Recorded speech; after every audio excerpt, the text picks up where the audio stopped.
Hi, I'm Gina Hurd. I'm a psychotherapist who specializes in eating disorders, depression, and anxiety. And today I want to talk to you about anxiety. So first things first, what is anxiety? I describe anxiety as a learned system of thinking and feeling that is taught in childhood that manifests itself physically but goes on 24 hours a day, 7 days a week. And that learned system of thinking can be cured because anything you learn, you can unlearn. So let's define what anxiety is. First of all, anxiety equals control. And what is control? Control is that it has to go this way. You have to sit here. I have to be here. I must be here on time. This starts here. I have to do this. You must, right? This goes on in the mind of a person with anxiety all day, 24 hours a day, trying to work out all these details to get control of so many aspects of their environment and of their life. And what is control? Control equals fear. And that fear is, if I don't, then this is going to happen. This one won't like me. This will go here. You won't say that. Then I won't say that. Maybe I will say that. Maybe that will happen. Maybe it won't happen. And it goes again, on and on and on and on. Makes a person, you find people with anxiety very, very exhausted usually. They feel like it's normal, but the fact of the matter is that process in the mind, and also because people with anxiety don't know the limitations, I'm going to explain that concept as well. They are also very, very exhausted, right? So what is fear? Fear is but negative thinking. And negative thinking, of course, is what we can stop, right? And that negative thinking is a system of thinking. So picture a huge colander in the sky, and that when you have anxiety, every thought that you have is filtered through negativity. So you find people that have anxiety have very few positive thoughts, although mostly they think that they have positive thoughts because they are confusing a positive thought actually with a negative thought, and we'll talk about that. This is my introduction.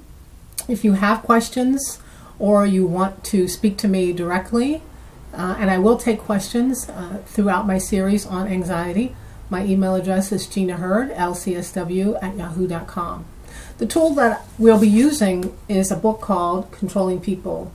This book is by Patricia Evans, and unbeknownst to Patricia Evans, she wrote a book that actually describes what anxiety looks like in grave detail. So we won't be using the whole book, we'll be using several chapters of it, 3 to be exact, but the first chapter that we'll be using is called The Problem. So if you want to follow along in my subsequent talks about anxiety and the treatment of anxiety, then purchase this book and read the chapter, The Problem. Okay, the other thing I want to mention is that when you have anxiety, of course you feel like everybody has anxiety. It's becoming more and more normalized. And part of that is because we sort of just put this in our lineage and a way of parenting our children and the way of thinking, and so we're beginning to normalize it. And so when we have bad behavior associated with anxiety, we think that it's okay. We give excuses for it. But the fact of the matter is that everybody doesn't have anxiety. When you do have anxiety, of course, because it is a negative system of thinking, you're calling that negativity to you. And of course, it manifests itself in who you surround yourself with. So most people that have anxiety surround themselves, of course, with people that do have anxiety. People that have anxiety and don't have anxiety don't get along, and when I explain that to you, you'll understand why. But on the most basic level, if a person is thinking positively who doesn't have anxiety, and you have a person that does have anxiety who's thinking negatively, imagine the constant conflict. Okay, so that is all I have for you in this introduction. Play it maybe over again until you go to my next introduction, part 2. And feel free to email me questions and I will get to them as best I can.